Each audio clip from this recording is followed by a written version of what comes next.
To receive maximum performance and satisfaction from your Stihl trimmer or brush cutter, it's important that you read and understand the maintenance and usage precautions before using it. Contact the Stihl retailer in your area if you do not understand any of the instructions in your owner's manual.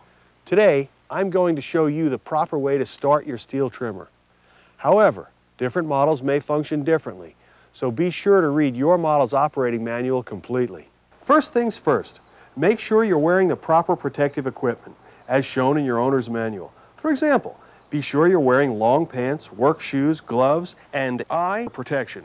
Next, adjust your harness if you have one, and adjust the hand grip to suit your size before starting work.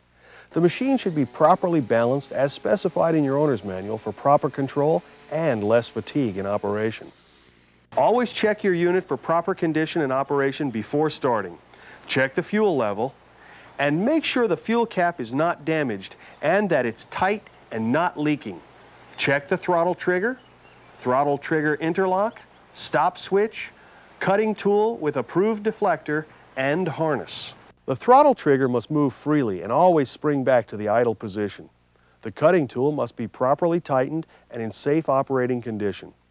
Inspect for loose nuts, screws, etc., and for cracked, bent, warped, or damaged blades. When starting the engine, be absolutely sure that the cutting tool is clear of you and other obstructions and objects, including the ground. Because when the engine starts at starting throttle, engine speed will be fast enough for the clutch to engage and turn the cutting tool. Use the primer bulb and set the choke when starting a cold engine. When you pull the starter grip, don't wrap the starter rope around your hand. Do not allow the grip to snap back, but guide the starter rope to rewind it properly. Failure to follow this procedure may result in injury to hand or fingers and may damage the starter mechanism. Pull the rope several times until you hear the engine try to start. Then move the choke lever to the open position to avoid flooding the engine. When the engine is running but at idle, attach the brush cutter to the spring hook of your harness. Always hold the brush cutter firmly with both hands. Wrap your fingers tightly around the handles, keeping the handles cradled between your thumb and forefinger. Keep your hands in this position to have your brush cutter under control at all times. Make sure your brush cutter handles and grip are in good condition and free of moisture, pitch, oil, or grease.